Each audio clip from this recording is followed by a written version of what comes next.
L'agriculture biologique est une industrie clé en Moldavie. Si vous deviez parcourir le pays en voiture, vous remarqueriez des fermes couvrant de vastes étendues du paysage. Cette ferme en particulier est détenue et exploitée par l'église adventiste du 7e jour. Yuri et sa femme sont en charge de la gestion de la ferme. Yuri a étudié l'agriculture et veut maintenant utiliser ses connaissances comme moyen d'atteindre les gens pour Jésus.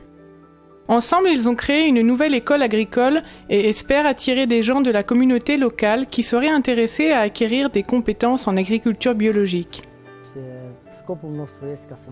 Nous répondons aux besoins des gens. La plupart ici ont des terres, mais ne savent pas comment planter.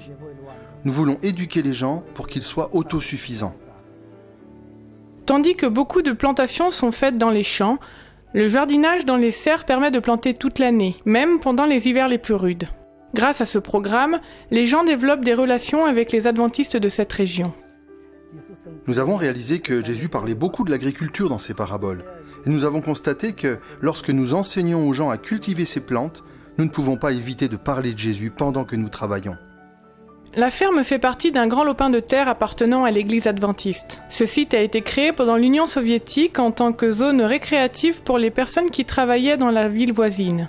C'était une oasis pour que les gens échappent au stress du travail et aux défis de la vie quotidienne. Après l'effondrement de l'Union soviétique, cette propriété a été abandonnée et semblait être oubliée.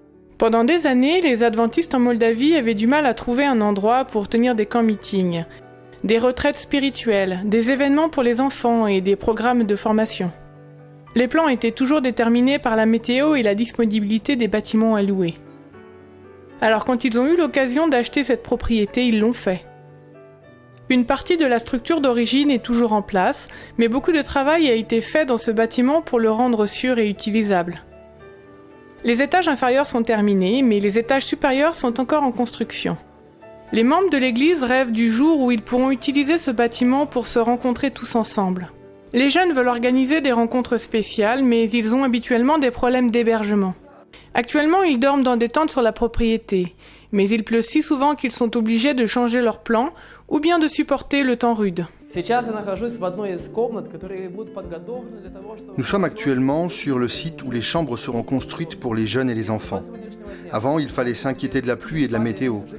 Nous attendons avec impatience le jour où nous aurons de meilleures structures pour le couchage et vos offrandes contribueront à leur construction.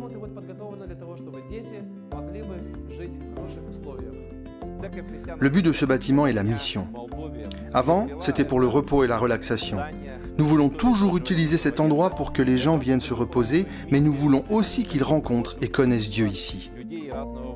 Ce trimestre, une partie de vos offrandes du 13e sabbat aidera à compléter l'espace de vie de la zone du dortoir de ce bâtiment. Les jeunes pourront programmer des événements avec certitude.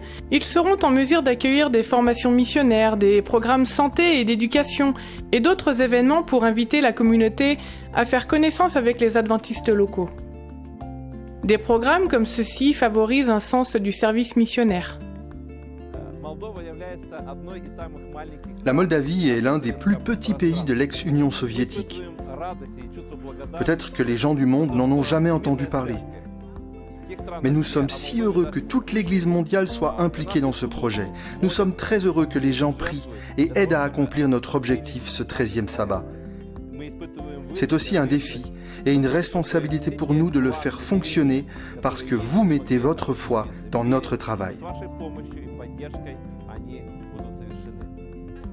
Priez pour que Dieu permette à l'œuvre en Moldavie de croître. Merci de soutenir des projets comme ceux-ci par les offrandes du 13e sabbat.